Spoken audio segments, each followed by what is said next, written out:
Hi friends, welcome to Mohana's kitchen. இன்னைக்கு நாம பார்க்க போறது கறி மசாலா.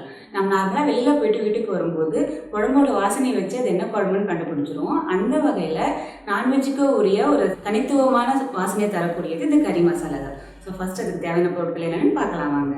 1/2 கப் தனியா, அதாவது 10 டீஸ்பூன் தனியா, 3 டீஸ்பூன் மிளகு, 2 பிரியாணி இலை, 1 டீஸ்பூன் சீரகம், 1 டீஸ்பூன் சோம்பு, 1/2 டீஸ்பூன் வெந்தயம், 2 சின்ன துண்டு பட்டை, 1/2 டீஸ்பூன் அளவுக்கு கிராம்பு, 2 நட்சத்திர சோம்பு, 5 ஏலக்காய், ஒரு 3 சின்ன பீஸ் ஜாவித்ரி.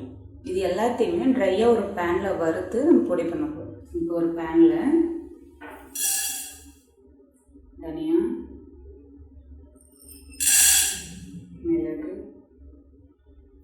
சீரகம், சோம்பு, பிரியாணி இலை, ஜாவித்ரி, நட்சத்திர சோம்பு, ஏலக்காய், பட்டை, கிராம்பு, மீடியம் ஃப்ளேமில் ஒரு 2லேருந்து 3 நிமிஷம் வறுத்துக்கலாம்.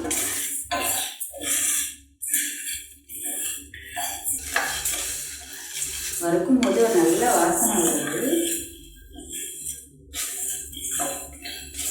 ஒரு 3 நிமிஷத்துக்கு அப்புறமா நல்லா வறுபட்டுருச்சு.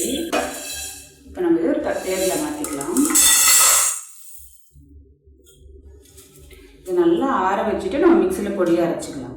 இப்போ பாருங்கள், மிக்சியில் நல்லா பவுடராக அரைச்சி வச்சுருக்கேன். இதை நல்லா ஆற வச்சுட்டு ஒரு கண்டெய்னரில் ஸ்டோர் பண்ணி வச்சுக்கலாம். நம்ம இந்த கறி மசாலாவை பயன்படுத்தி வீட்டில் குழம்பு செஞ்சு பார்த்துட்டு மறக்காமல் கமெண்டில் சொல்லுங்கள் எப்படி இருந்துச்சு அப்படின்னா. இந்த வீடியோ உங்களுக்கு பிடிச்சிருந்துச்சு அப்படின்னா லைக் பண்ணுங்கள், ஷேர் பண்ணுங்கள், மறக்காமல் சப்ஸ்கிரைப் பண்ணுங்கள், பக்கத்தில் இருக்கக்கூடிய பெல் பட்டனையும் கிளிக் பண்ணுங்கள். மீண்டும் அடுத்த வீடியோவில் சந்திக்கிறேன். பாய்.